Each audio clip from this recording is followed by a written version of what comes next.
Hey guys, welcome back to my channel. माबोरै दं नोंथांमोना आसा खालामो नोंथांमोना बयबो मोजाङैनो दं होननानै आंबो मोजाङैनो दं दासान्दिसो स' दिनै नोंथांमोनखौ आंनि मोनसे गोदान भिडिअ बरायनाय बावहरनाय थाबाय दिनैनि भिडिअआनो जाहैगोन आनबक्सिं पार्सेलनि फ्लिपकार्टनिफ्राय पार्सेल सफैदों बेखौ आं बिराद समनिफ्रायनो लानो होननानै सानगासिनो दंमोन ओमफ्राय दिनै फाइनाली आं लामारबाय बेखौ बियो रिंलाइट आरोना बियो खेवनानै नायनोसै दाना माबायदि जाय बिथांमोना इन्ट्रेस्टेड आंनि भिडिअखौ जोबजासिम नायदो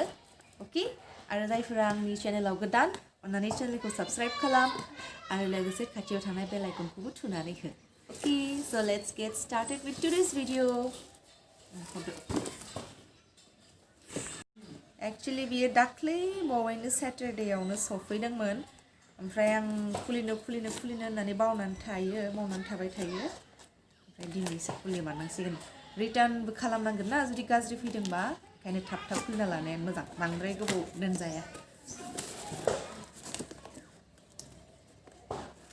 बिराद मादि पेक खालामनानै हरखोथाय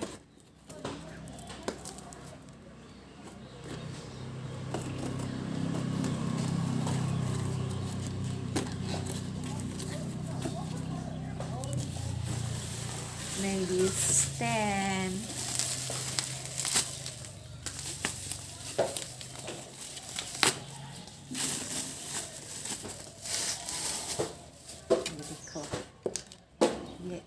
बेबायदि माबा खबाइनि माबाखौ हरलाय मानि बेबा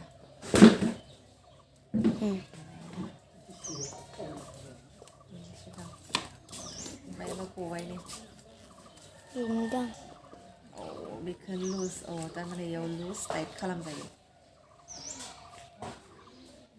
बेनि दां इयाव लाय बेनिसो अबेयावसो stand and next kulinskan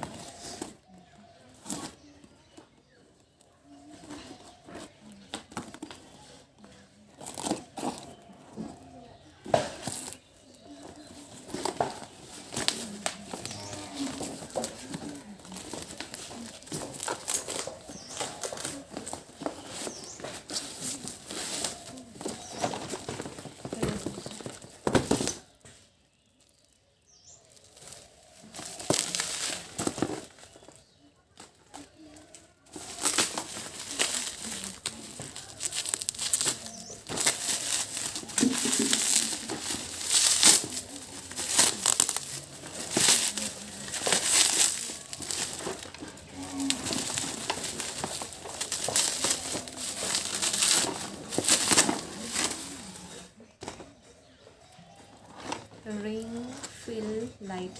pink and black color light dong behind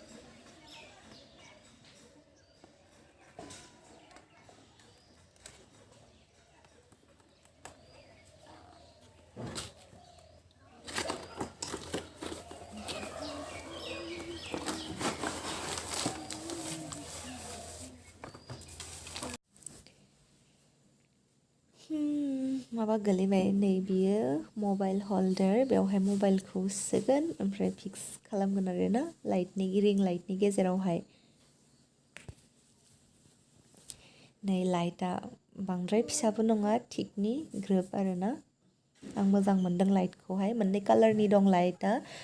pink and black नंद्राया एसे मोजां आरोना जोङो स्रां नुगोन माबायदि नुगोन दा लागायना नायबासो मिन्थिसिगोन एसे फिक्स खालामनानै लानांसिगोन बेखौहाय बेयावहाय चार्जारावहाय कानेक्ट खालामनानै बेखौहाय कारेन्ट माबायावहाय सोनांगोन आइ थिंक स' बिदिनो खालामोदां बेखौ फिक्स खालामग्रोनानै लानोसै फिक्स खालामग्रोनि बिनि उनावहाय आं लागायनानै देखायगोन नायदो आं रिं लाइटखौ स्टेन्डआव बहायखांजोब्बाय एन्ड चार्जारबो कानेक्ट खालामबाय दाना ट्राइ खालामनायनोसै मादि सोखो आं गावबो मिथिला आगैयासो हेल्प खालामबाय नै बिदि सोबाय ये फाइनाली दाना रुम सिङाव लांनानै नायनोसै माबायदि नुयो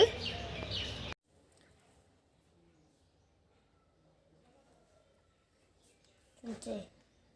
र' थ' बेदर जाखिना साननानै ओरैनो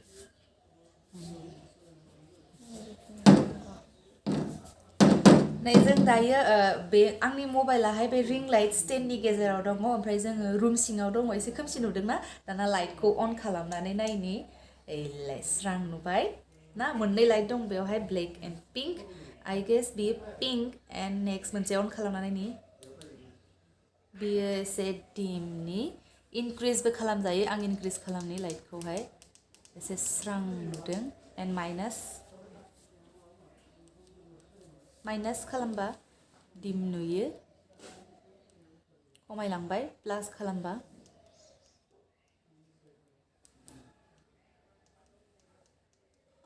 वाव स्राफा नुबायना आरो खनसे बेयो पिंक लाइट दं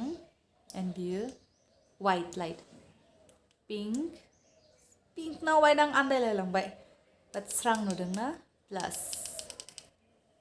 जुदि बिथिं नायनांगौ स्रां नुदों गोफोर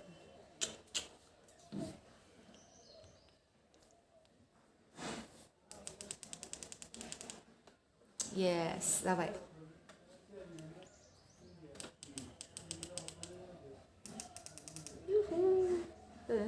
आं दाना लाइटखौ अफ खालामनि अफ खालामबा खोमसि नुयो एन्ड अन खालामफिननोसै आं स्रां नुबाय